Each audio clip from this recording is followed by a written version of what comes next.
आइए अब हम आज की रेसिपी स्टार्ट करते हैं। आज मैं आपको गोलगप्पे बनाना सिखा रही हूँ। इसके लिए एक प्याली आटा लें, व्हीट फ्लोर गंदम का आटा। इसमें थोड़ा थोड़ा पानी डालकर इसको गूंद लें। इस बात का आपने ख्याल रखना है कि इसको सख्त गूंदना है।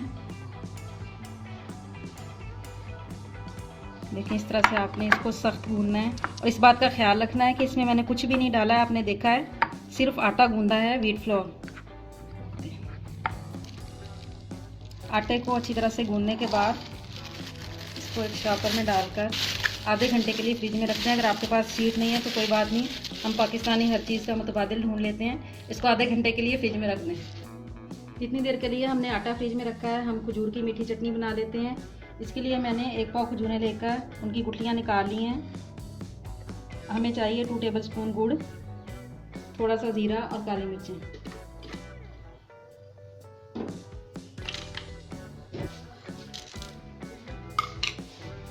इतना सारा, इसमें थोड़ा सा काला नमक भी ऐड कर दें। 1 प्याली पानी डालें।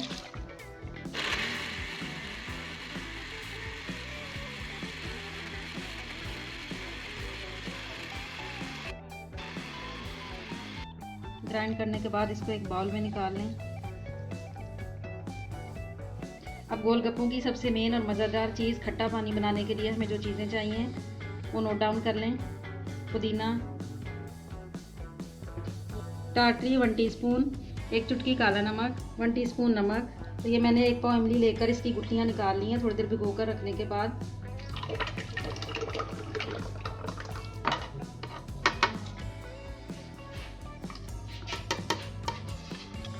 सारी चीज़ें डालने के बाद 2 गिलास पानी डालें।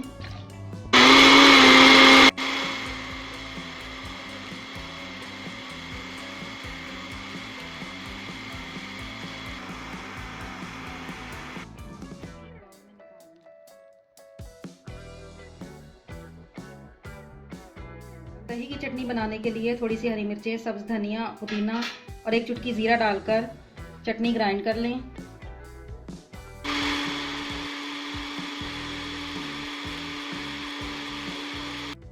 अब इसको दही में शामिल करके ग्रीन चटनी बनाकर रख लें। आटे को निकालें फ्रिज से।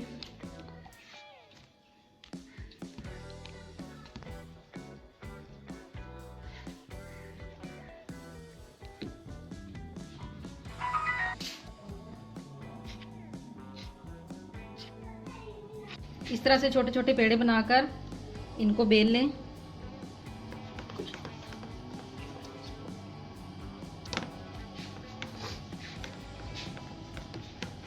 इस तरह से सारे पेड़ों को गोल गोल बेल कर रख लें।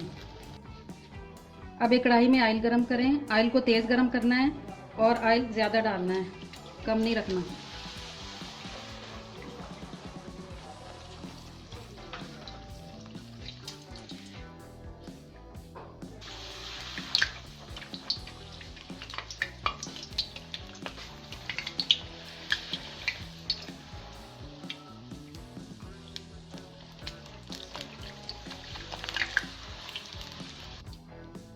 देखें कितने अच्छे फूले हुए गोलगप्पे तैयार हैं। इस तरह से सारे गप्पे बनाकर रख लें।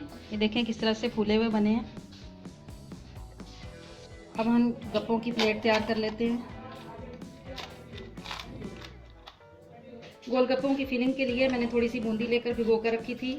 आलू बॉईल किए थे और ये चटनी और रायता बनाया था।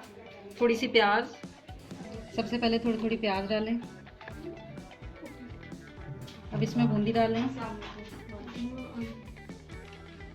अब इसमें आलू भी डाल लें।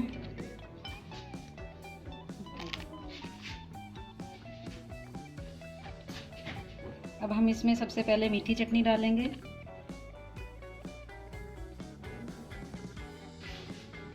अब इसमें दही डालें। अब इसके ऊपर खट्टा पानी डालें। अब इसके ऊपर चाट मसाला